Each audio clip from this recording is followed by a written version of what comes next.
I'm Jamie Allen. I'm the Director of Engineering for the Unified Commerce Platform at Starbucks.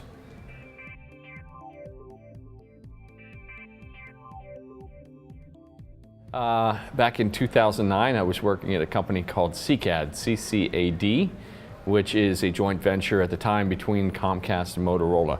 And what we were building was the control systems, the network management of all of the infrastructure for cable companies, from satellite dish down to set-top box. We wanted to maintain a view of all of the streams, all of the periodics, what we call periodic data that gets sent down, things like your system clock. And we wanted to build that using an actor representation. And this was led by Michael Pilquist, who a lot of people know from the Scodec project and also Simulacrum. These are CATS projects for encoding types in type classes.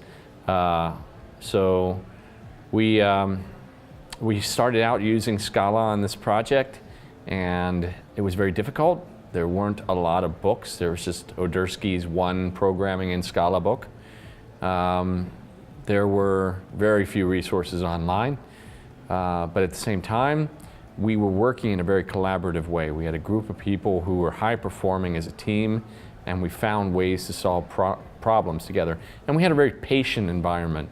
One of the great things about working there at CCAD is they knew that we were all learning a new language, learning new techniques and asynchrony and concurrency, and we were at a place where we weren't going to get in trouble for making a mistake, that they were giving us the air cover to make sure that we could, do things and not worry that people were going to come down on us if we did something wrong.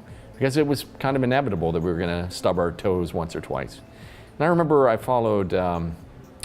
started following Pound Scala on Twitter. I joined Twitter in like 2008 and just started trying to see what other people were talking about. And that's how I found Debasish Ghosh. His Ruminations of a Programmer blog reflected just a step ahead of where I was as a Scala developer. And so it was extremely helpful for me understanding what was happening with these various language constructs that I'd never seen before. Up until that time, I thought I was a decent developer. I was sitting there doing my Java, my Maven, my Hibernate, my Spring, and I thought I was pretty good. And what I found out in using Scala was that I knew nothing. I knew nothing about programming language design. I knew nothing about types. I knew nothing about functions. And I really had to think deeply about what I didn't know. And the interesting thing about that is that's never stopped. I've been doing this now for 7 years in Scala, which is probably around a third of my career. And I still feel like I'm learning every day, but I love it.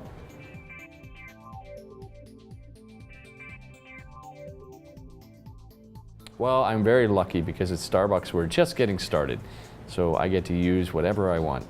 I don't have an ideal stack. I don't have a dogma about technology, and that's interesting because I worked at Lightbend, the company behind Scala, Akka, and Play. I want easier concurrency. I want to have better resilience. Tools that let me solve those problems make me happy. So, if I can have correctness at compile time by leveraging types and type level programming, and also at the same time have resilience because I layer actors at a certain level in my system, allowing me to have multiple nodes coordinating and abstracting locations of various values, that makes me very happy. But that can change, and I don't define every problem the same way. If I can avoid the complexity of having clustered nodes, then I will certainly try to.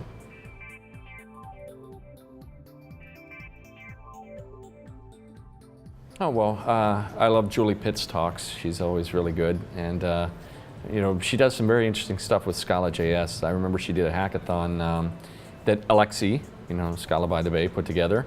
And it was really fascinating because you sit there and you see people who are, writing code in a hackathon. And let's face it, we hack things up, right? You got to get stuff done in order to meet the deadline. But the thing that I really admired about Julie is that she wrote not only really great functional code and solved a problem, but she also wrote beautiful code. Like when we were looking at her Scala, everybody on the judging team, I wasn't one of the judges, but everybody looking at it was like, wow, that is gorgeous.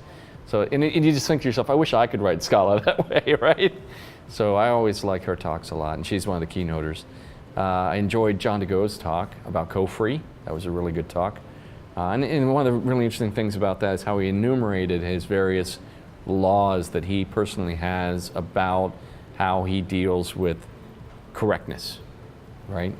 So I thought that was a great list. If you get a chance to see the video of that talk and you see the slide he has for how he thinks in terms of correctness, I think it's worth your time.